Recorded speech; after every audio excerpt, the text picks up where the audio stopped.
How you doing? This is John, and this is John's Long Box. Today we're doing, with one magic word, Shazam, the original Captain Marvel.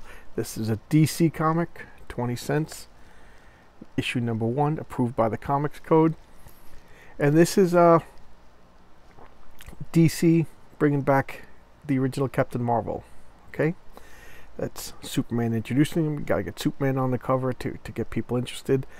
And this is the Captain Marvel artist C.C. Beck is drawing it. This is in pretty good condition. I haven't looked at this since I bought this. I bought this out west. Look at the ad. Daisy BB Target Trap. Okay. This is let's take a look at these. 1973 published month. And notice that I think the title is Shazam because Marvel had, I think, taken the name Captain Marvel, and they got permission to put Captain. So DC, who owns Captain Marvel, had to get permission to put the name of their character on the cover. So here Denny O'Neil is the writer. Oh, I didn't know that. C.C. Beck is the artist. C.C. Beck is the original Captain Marvel artist. He's the squinty eyes, just famous. I just love it.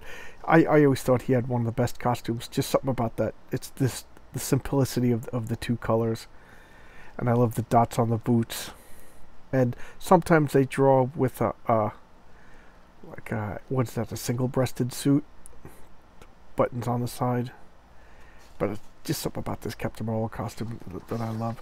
And you can see the simplistic art. C.C. Beck, from a bygone age. Here's the that's Billy Batson, Orphan. You've seen the origin if you see the movie.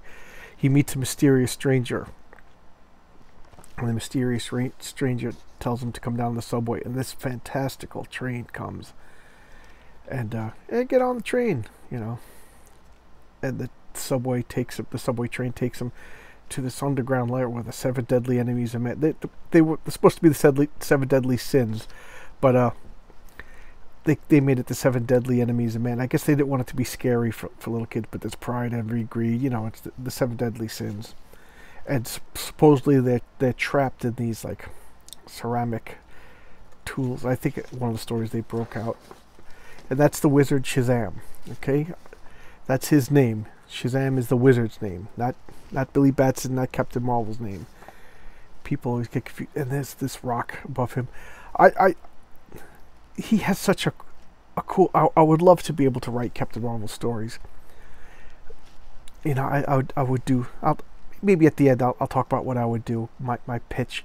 But this is an Earth globe, and you could see real events through that. Just all these artifacts. You don't know it now, but he's in the Rock of Eternity. The Rock of Eternity is this like a double-sided mountain, so it's pointy on the top and it's pointy and it just floats outside of time and space. So you could time travel, and then you could use this to see what's going on. This is a spell book. And then whenever you light this brazier, I don't know how you pronounce it. It summons the spirit of Shazam, and that'll come in later. So Shazam is talking to him. I need a successor. Speak by name. And he says Shazam, and he gets hit by lightning, and he becomes the world's mightiest mortal. I just love that. It's like simplistic but great at the same time. And then this thread snaps, and he dies. Holy moly! And oh yeah, okay. So he tells you light this torch, and you could summon his spirit, because he's so ancient, he was using like strenuous magic to keep his body alive, and once he had a successor, he could go ahead and die. So I W Captain Marvel. And the S, he has the wisdom of Solomon, the strength of Hercules, the stamina of Atlas, the power of Zeus, the courage of Achilles, and the speed of Mercury. So he has all of these rolled up into that. That's a pretty good assortment of powers. And he goes, I need you to fight all evil on earth. And that he's recollecting that because that already happened, because that happened to him. They're not negating the other comics. They're acknowledging the other comics existed. And of course, let's get an easy bake oven. Right? We want an easy bake oven. takes 6 hours to heat up a little flat cake with the light bulb. So he's running down the street, bang bang, he hears that, and then Shazam, poof, he turned it. Now it's almost like they're two different people, you know. I like, his whole personality changes, and the theme was supposed to be he becomes his own big brother. And Captain Marvel, he's supposed to be like, I don't know, early 20s or so. Denny O'Neil, he wrote the famous Question Run for DC Comics later on, and here he is, stops, bullets bounce off his chest, and you know, look at these guys, they should be punished just for what they're wearing. Look at that tie. All right, and he's kind, you know, he doesn't beat people up, he just apprehends them. You notice he didn't punch them. He's a gentler hero for a gentler time. Pardon me, aren't you Captain Marvel? I remember him as a kid. And so they're acknowledging that he's been gone. Okay, so he's like, what's going on? You know, what do you mean as a kid? So he's flying away. He's like, where I remember the whole Marvel film. So he's recollecting.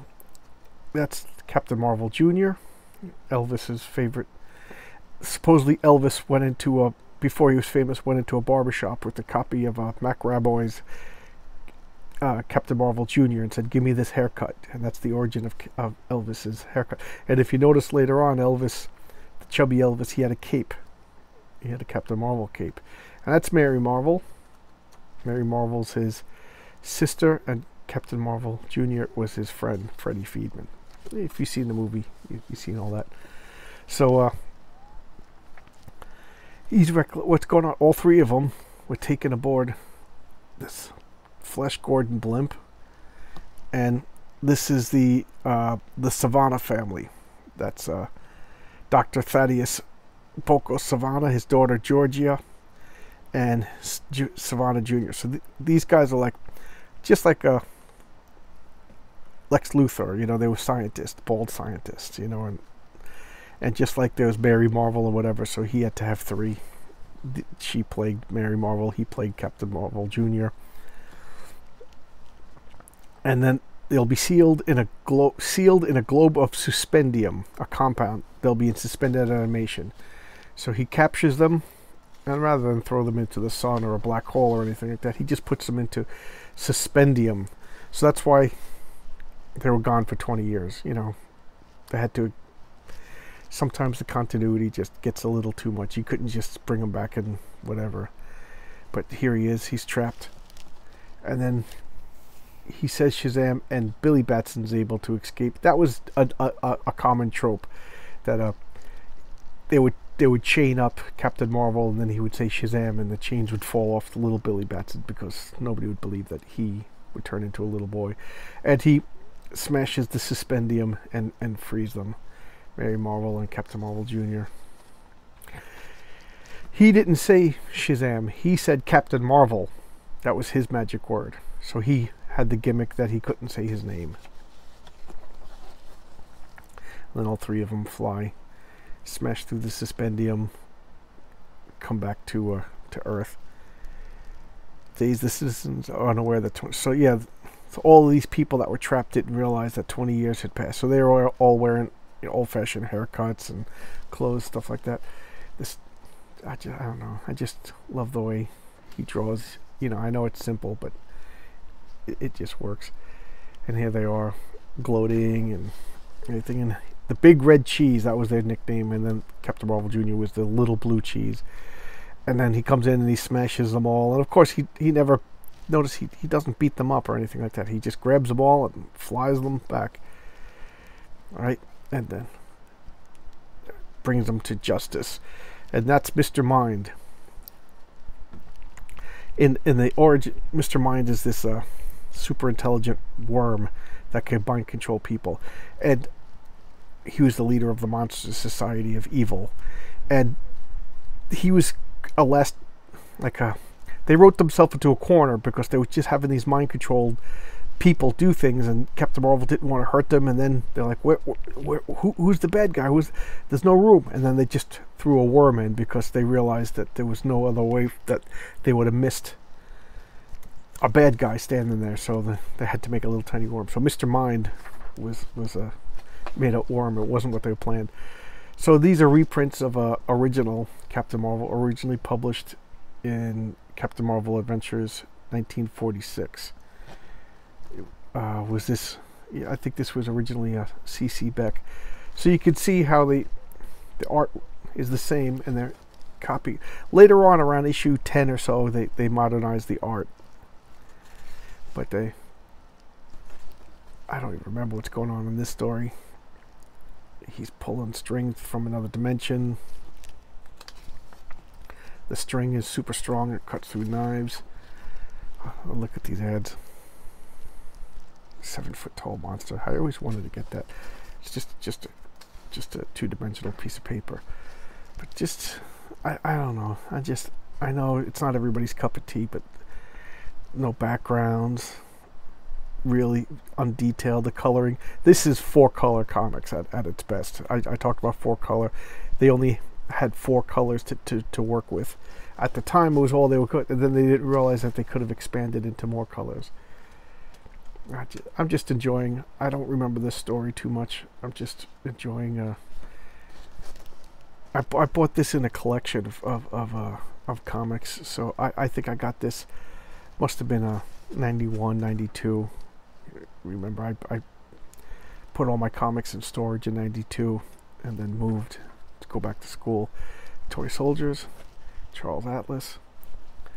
Okay, so I'm going to tell you what I would like to do with Captain Marvel. I've pitched this to I forget who from DC, and never heard anything from it. But I want to get back. Kind of just got like a that's interesting. Okay, so I want to go back to this. He's a wizard, and he's looking for a successor. So you get this, the world's mightiest mortal. You know, you give him the strength of Hercules, the stamina of Atlas. Remember, Hercules lifted up the sky for Atlas. So, but Atlas held it up forever. So he just never gets tired.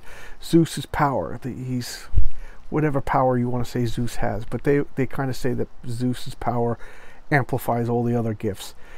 Achilles is courage, and then the speed of Mercury. So the one in question is Solomon. The historical Solomon divided Israel, and the 10 tribes were lost and then forgotten. So I mean, but the mythological Solomon, whether he supposedly trapped 10,000 genies, he trapped demons in a ring, and he was a great wizard, and he also had these minds of, so I would say that the wisdom of Solomon is, yeah, he's intelligent, but it's more like a body of spellcraft, and then he would have all of these other abilities. So he's a super powerful wizard, but he's a rookie here. His first 20 years, he doesn't really use this, and then he has the Rock of Eternity that he can travel outside of time and space, and then he has the histograph where he could look at the Earth. So I always thought of him as like this cosmic guardian that would guard time and space from like beings from beyond time and space, like Cthulhu-esque monsters and stuff like that. And that's kind of what I pitched him to be. Is this? That would be his niche. You know, you have Superman. He's basically Superman, but to differentiate him from Superman, he would do more like cosmic, magical, metaphysical beings, and I thought that would work. But you know, it would definitely be better. I mean, not better. I guess Freudian slip, but it would be different than these golly gee whiz, shucks kind of stories that we're used to. But I think it would work. You know, him sitting in this throne, summoning spirits of Shazam and elder beings and history gone by, beyond time and space, looking at the Earth as a whole and seeing threats that were coming. I'd buy that comic. I would definitely buy that comic. But there you go. There's Shazam #1 with a bonus of John Longbox's pitch of what he would do if he was writing Captain Marvel. Well, there you go. Hope you enjoyed that. I'm going to probably do something different tomorrow. So let me know if you like different. Okay, please like, please subscribe. You could email me at johnslongbox@yahoo.com. Comment in the videos. I'm on Twitter at jlongbox at Twitter, and Facebook group John's Longbox. All right, see you around. Hope you enjoyed this. And somebody was talking to me on Twitter, said that I was their favorite YouTube site. So that really felt good. Thank you so much for that compliment. All right, see you around. Bye-bye.